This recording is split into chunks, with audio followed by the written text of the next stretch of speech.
out for that. And you're watching one of them right now.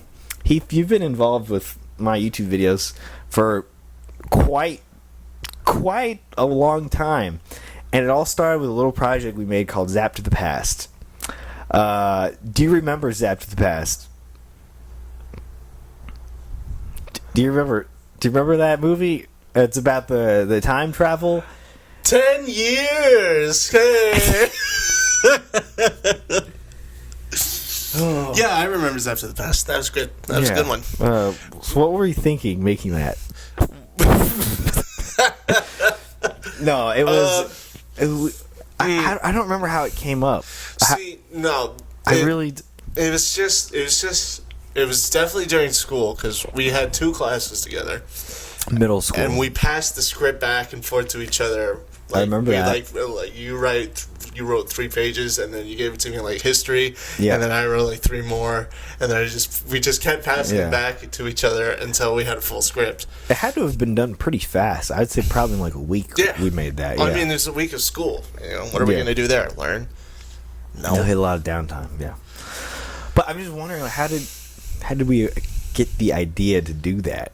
Like, what made us want to write a film about Back to the Future together? I don't remember the origins of it, really. It's very I think muffled. We just wanted to make a movie just together. Because we hadn't... I mean, we knew of each other.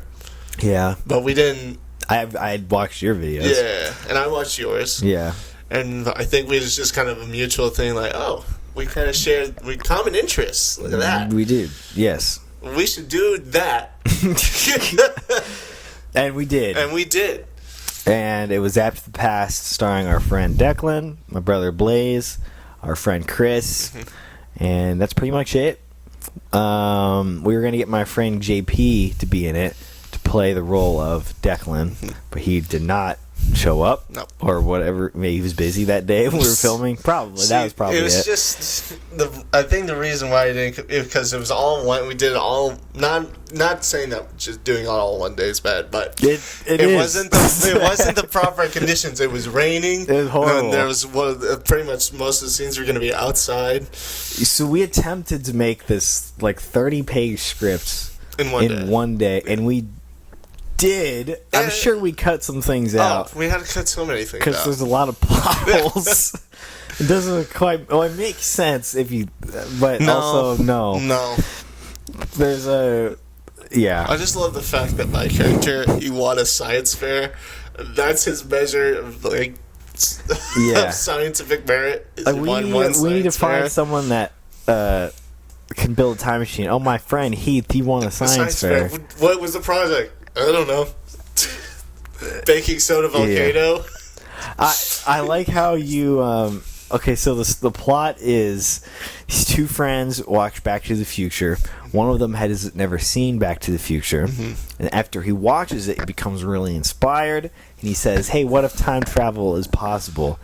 And so he hires his friend, played by you, who's a smarty pants, won a science fair or 2, and you guys make a time machine that runs on Obsidian. And you go into the past, into the Old West, Back to the Future 3. My great grandfather. You run into your great grandfather, and you don't even play checkers. And you kind of you screw with his history, his timeline. What? And then. And then that would prevent you from, like, being born in the future. So Supposedly. But there's also a scene where you go into the future and you're still alive.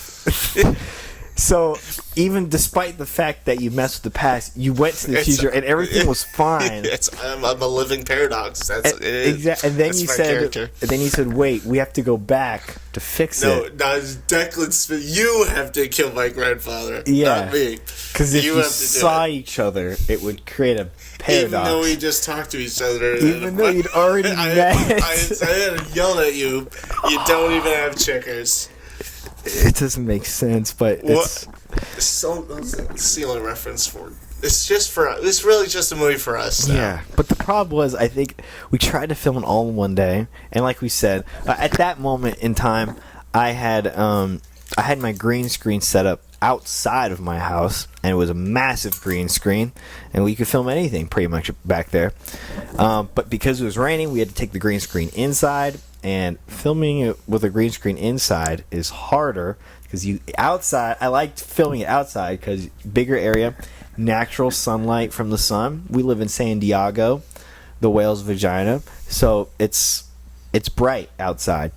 I've never heard that. It's from Anchorman. Really?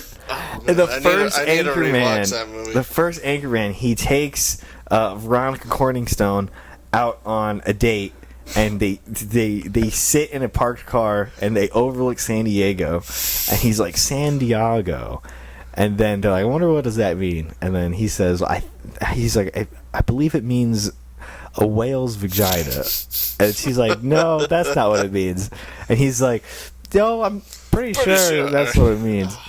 So I haven't seen that movie in a long time. I'm surprised you didn't get that one. Anyways, but yeah, so natural sunlight outside, you need a lot of light if you're filming green screen indoors, like any normal movie, really. And we had none of that. No, we had 2 lamps. Just regular house lamps. And it looked bad. 2 lamps and a dream. It was getting later in the day because it took so long to set up. Mm-hmm. And yeah, I mean, you could watch the end product. It's out on the channel right now. We talked about a sequel forever. We wrote a sequel. We wrote 2 sequels. I don't know if the third one. The third one's not complete. Yeah, but we wrote We started a third one. Zap to the Past is the first one. Zap to the Future is the sequel. I don't know what was the third one going to be called. Zap to the Future 2. Zap to the Future 2, Zap to the Past Part 3. That would really... The fourth dimension.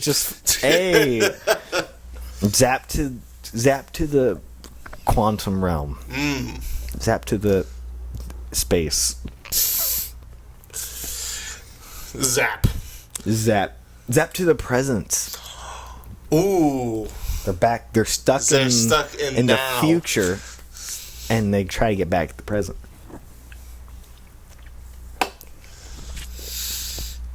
It could still happen. It's possible. Anything can happen. And you know what they say in show business. It's possible. That's what they say. That's true. With enough green, you can make some lean. And a donated spleen, you can make your dream come true. If it ain't broke, do some coke. That's right. These are all things that they say. If it's fine, do a line. Life is short, so do a snort. That's probably my favorite. There you go. I use that one a lot, actually, in my life. I see you apply it in real life. Hey, whatever gets you through the day. You know, some people like their coffee. Some people like their donuts. Some people love black tar heroin. And guilty. Guilty. Exactly. Yeah.